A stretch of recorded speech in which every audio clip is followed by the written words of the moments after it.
Assalamualaikum warahmatullahi wabarakatuh. Saya Tori Sianca, mahasiswa Fakultas Hukum kelas F dengan NIM 2020 10 11 03 11 353. Saya akan mempresentasikan jawaban UAS Hukum Islam saya. Yang pertama, jelaskan mengenai kaidah keyakinan dan macam-macam serta dengan contohnya. Secara bahasa, kaidah keyakinan adalah kemantapan hati. Yakin juga dapat diartikan dengan ilmu yang tidak ada keraguan di dalamnya. Adapun secara bahasa artinya adalah keraguan. Maksudnya adalah keraguan dan kebimbangan terhadap dua hal yang tidak bisa dikuatkan salah satu dari keduanya. Contohnya adalah apabila ada seseorang yang yakin bahwa dia telah berwudu, kemudian dia ragu apakah telah batal wudunya atau belum, maka dia tidak perlu berwudu lagi. Kemudian soal yang kedua, jelaskan dengan contoh berkaitan dengan kaidah kesukaran atau kesulitan.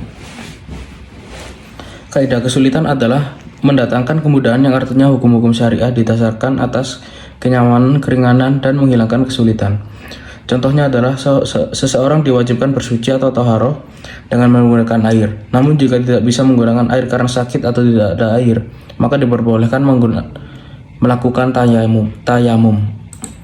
Yang ketiga, melihat kondisi Indonesia yang beraneka ragam dan berbagai macam adat kebiasaan, serta suku-suku yang ada di Indonesia, maka bagaimanakah penerapan mengenai konsep kaidah adat kebiasaan dan macam-macamnya, serta berikan contohnya. Mengenai penerapan konsep kaidah adat kebiasaan tersebut di Indonesia, yaitu ketika hal tersebut bersifat manfaat dan tidak bertentangan dengan syariat Islam, dan jika hal tersebut bersifat kemaksiatan dan tidak ada kegunaannya, maka itu bertentangan dengan syariat. Contohnya adalah halal bihalal yang biasa kita lakukan di hari raya. Kemudian nomor 4, metode ijtihad dalam menentukan sebuah hukum dalam hukum Islam memiliki beberapa konsep, yaitu konsep ijma, qiyas, istihsan, dan istishab. Masing-masing poin di atas silahkan jelaskan dengan memberikan contoh masing-masing minimal 3 contoh. Yang pertama, saya akan menjelaskan tentang konsep ijma. Ijma merupakan kesepakatan seluruh mujtahid di suatu masa setelah Rasulullah SAW wafat dan berkaitan dengan hukum syara yang tidak terdapat dalam Al-Quran dan hadis. Contohnya, kesepakatan para ulama dan mujtahid atas diharamkannya minyak babi. Yang kedua, menghasilkan kesepakatan berupa pembukuan Al-Quran yang dilakukan pada masa kepemimpinan Abu Bakar As-Siddiq. Yang terakhir, menjadi as-sunnah sebagai sumber Islam yang kedua setelah sumber hukum Islam yang pertama, yaitu Al-Quran.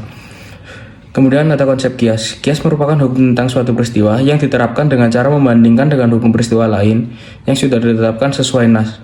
Contoh, menentukan narkotika sebagai barang khamr atau minuman yang memabukkan. Yang kedua, sewa-menyewa ketika azan sholat Jumat memiliki hukum makruh. Kemudian yang terakhir, mengkiaskan pembunuhan yang menggunakan alat berat dengan pembunuhan menggunakan senjata tajam. Kemudian ada konsep istihsan. Istihsan merupakan berpindahnya mujtahid dari suatu ketentuan hukum ke hukum lainnya karena terdapat dalil yang menuntutnya.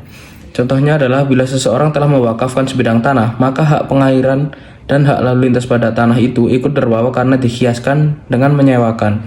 Hal ini didasarkan pada manfaat tujuannya, meskipun tidak jelas kapan terjadi wakafnya. Sedang kias jali dalam hal tersebut, yaitu hak pengairan dan hak lalu lintas karena termasuk dalam wakaf yang telah dikiaskan dengan jual beli. Yang kedua, Nabi melarang menjual sesuatu yang belum ada. Dalam hal ini termasuk ijarah, musaqah, muzara'ah, dan lain-lain. Tetapi karena masyarakat membutuhkannya, maka dimungkinkan sehingga pada kasus ini terjadi istihsan ijma.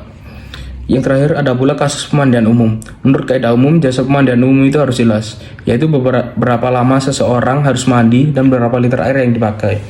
Akan tetapi apabila hal itu dilakukan, maka akan menyulitkan bagi orang banyak.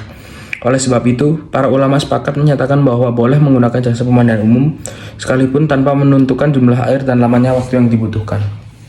Yang terakhir adalah konsep istishab. Istishab merupakan metode yang dilakukan dengan menetapkan hukum yang sudah ada sebelumnya sampai ada dalil yang merubahnya.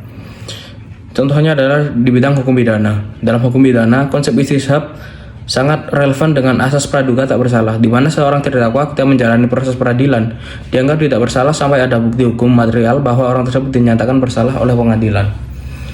Kemudian di hukum perdata, penerapan konsep istishab dalam hukum perdata berlaku dalam bidang perikatan ekonomi, bahwa pada dasarnya setiap orang bebas dari segala tanggungan berupa kewajiban perdata. Misalnya jika seseorang penggugat melaporkan tergugat ke pengadilan dengan gugatan untuk melunasi hutangnya, tergugat berhak untuk menolaknya hingga penggugat mampu membuktikan di pengadilan.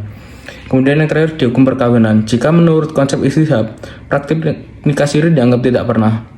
Sebab sesuai dengan undang-undang perkawinan yang menyatakan bahwa suatu perkawinan baru dinyatakan sah secara hukum negara jika dapat dibuktikan dengan akte nikah melalui pencatatan perkawinan. Bukti ini sekaligus menjadi tanda lahirnya hak dan kewajiban baru bagi pasangan suami istri. Sekian presentasi dari saya. Ada kurang lebihnya mohon maaf. Wassalamualaikum warahmatullahi wabarakatuh.